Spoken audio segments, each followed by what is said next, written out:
का सामना किया और देश में जिन लोगों को दबे कुचले, चाहे लैंगिक भेदभाव हो, जिन लोगों की स्थिति बहुत दयनीय थी, उनके लिए इन्होंने काम किया। हमारा देश जब 1947 में आज़ाद हुआ तो उसकी पटकथा तो लगभग ये जो द्वितीय विश्व युद्ध था उसके बाद लिखी जा चुकी थी, लेकिन उस समय हमारे पास सबसे बड़ी बात ये थी कि हमारे पास संविधान नहीं था। तो इसके लिए 9 दिसंबर 1946 को डॉक्टर सच्चिदानंद जी के नेतृत्व में एक बैठक का आयोजन किया गया, जिसको संविधान सभा की पहली बैठक भी कहा जाता है। ये आप लोग पढ़ते हैं सामाजिक में, आपको गुरुजी ने बताया भी है। तो जो पहली बैठक हुई तो उसमें जैसे हम बैठक करते तो हम एक प्रकार से ये करते हैं कि इसको ये कार्य किया जाएगा, ये कार्य ये करेगा करके, तो एक तो दायित्व का बंटवारा करते हैं। तो उस समय जो समिति बनी थी संविधान सभा के लिए, जो 9 दिसंबर को बैठक हुई थी, तो उसमें समितियां बनी, तो जिसमें डॉक्टर भीमराव अंबेडकर जी को प्रारूप समिति का अध्यक्ष बनाया गया। तो इसका मतलब ये था कि इन्होंने, इनके नेतृत्व में जो संविधान लिया जाएगा, लिखा जाएगा, उसके अनुसार हमारा देश उस पर कार्य करेगा।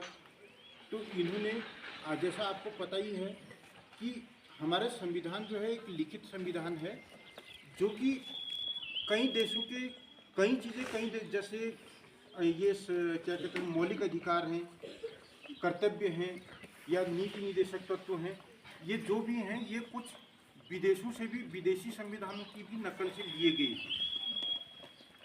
तो जैसा शेमाल जी ने बताया था कि उन्होंने, भीमराव अंबेडकर जी ने, जैसे यहाँ पर लैंगिक भेदभाव होता था, जाति पातियों का भेदभाव था, धर्म का भेदभाव था, इसको मद्देनजर रखते हुए संविधान की इस तरह से रचना की ताकि सभी व्यक्तियों को समान रूप से न्याय मिल सके। अब इन्होंने देखो, उन्होंने तो जैसे इस हिसाब से संविधान लिखा था, लेकिन जैसे जैसे हमारा देश आज़ाद हुआ, हमारे देश में इलेक्शन होना शुरू हुए, तो हम लोगों को यह हुआ कि राजनीतिक महत्वाकांक्षा बढ़ती गई। तो उसमें उन कई पॉइंटों का आज भी मुझे लगता है कि गलत दुरुपयोग, संविधान के नाम पर दुरुपयोग होता है। ये ऐसा नहीं है कि उन्होंने उस समय ये बातों का जिक्र नहीं किया था, उन्होंने इसका समाधान भी उसमें बताया था, लेकिन क्या हुआ, राजनीतिक महत्वाकांक्षा बढ़ती गई। ठीक है, अब ऐसा लगा कि यार मैं प्रधानमंत्री हूँ तो मेरा लड़का प्रधानमंत्री होना चाहिए। ठीक है, उनने कहा कि जैसे नौकरी पे है तो मेरी जाति के लोग आगे आने चाहिए और जाति के लोगों को नहीं आना चाहिए। जैसा मैंने तुमको क्लास में भी बताया था, आज समाज में देखो, चाहे संविधान में लिखा गया है, लेकिन वो दिल की सोच जब तक नहीं मिटेगी तब तक उसको हम कुछ नहीं कह सकते। जैसे मैंने तुमको पहले ही बताया था, जब देखो इंसान जवान होता है तो तब उसको लड़के प्यारी नहीं, लड़के प्यारे होते हैं। जब मरने का टाइम आता है तो उस समय लड़के प्यारे नहीं होते, लड़के प्यारी होती हैं। ठीक है, तो ऐसा देखो, इस चीज को हमने लिखने से खाली कुछ नहीं हो सकता, लेकिन हमें उसको दिल से स्वीकार करना पड़ेगा। देखो, अगर माना हमारे देश में उस समय जो भी व्यवस्था बनी थी, जैसे उन्होंने कहा था कि एक भारत होना चाहिए, लेकिन राजनीतिक महत्वाकांक्षा बढ़ी कि भारत का उसी समय, देखो आज़ादी भी नहीं हुई थी कि उसी समय देश का बंटवारा हो गया, देश के 2 हिस्से हो गए। ठीक है, तो कहने का मतलब ये है कि हमने संविधान को उल्लंघन करना तो उसी समय से शुरू हो गया हमारा। ठीक है, जब देखो देश को आज़ाद करने के लिए, एक देश बनाने के लिए इतने लोगों ने कुर्बानियाँ दी थी, इतने लोगों ने त्याग किया था, इतने लोगों ने बलिदान किया था, तो उसी समय हमारे बीच में से ही कुछ लोग ऐसे हो गए कि उन्होंने एक अलग राष्ट्र की मांग कर दी। ठीक है, एक अलग राष्ट्र की जब मांग कर दी तो उसके बावजूद क्या हो, उसी समय हमारे देश का बंटवारा होना शुरू हो गया, हमारे देश के 2 टुकड़े हो गए, एक भारत बन गया, एक पाकिस्तान बन गया। ठीक है, और उसके बावजूद देखो, ये तो ये तो देखो उस समय वो था, जैसे देखो आज भी खालिस्तान खालिस्तानी खालिस्तान की मांग आज भी होती है, ठीक है। उस चक्कर में देखो यहाँ तक कि वो आतंकवादी तैयार किए जा रहे हैं खालिस्तान के नाम पे, ठीक है। तो ये क्या है, ये हमने संविधान बना तो दिया, लेकिन हम उसको दिल से कहाँ स्वीकार कर पाए,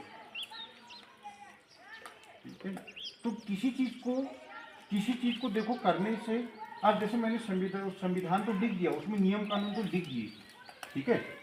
लेकिन जैसे जैसे छुआछूत है, ठीक है, छुआछूत है, ये चीज़ें तो तभी दूर होंगी ना, जब हम उसको दिल से एक्सेप्ट करेंगे। आज भ्रष्टाचार की देखो ऐसी वो है कि पैसा लेके नीतियाँ हो रही हैं, तो वो एक देखो हमने दिल से उस चीज़ को कहाँ एक्सेप्ट किया, कहाँ माना हमने उस चीज़ को। नहीं तो देखो कायदे के अनुसार तो संविधान तो हमारा ये है कि वो गरीबों को, दबे कुचले लोगों को अपना हक दिलाता है, ठीक है।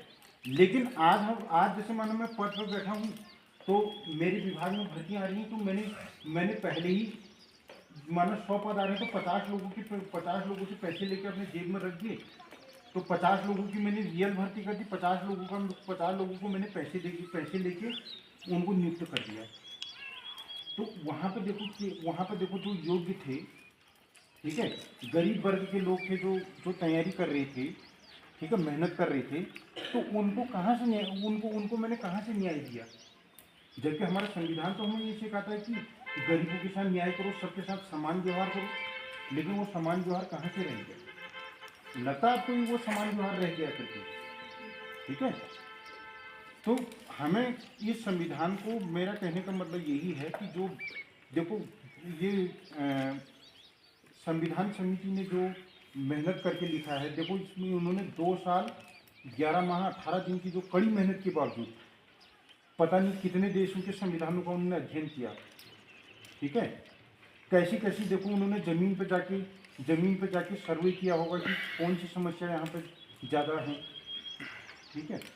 तो उसको वह संविधान हमारे जो मतलब संविधान निर्माताओं ने जो मेहनत कर रखी है, जो उन्होंने योगदान दे रखा है, वो योगदान तभी सफल होगा जब क्या करेंगे, हम उसका अनुसरण करेंगे, ठीक है।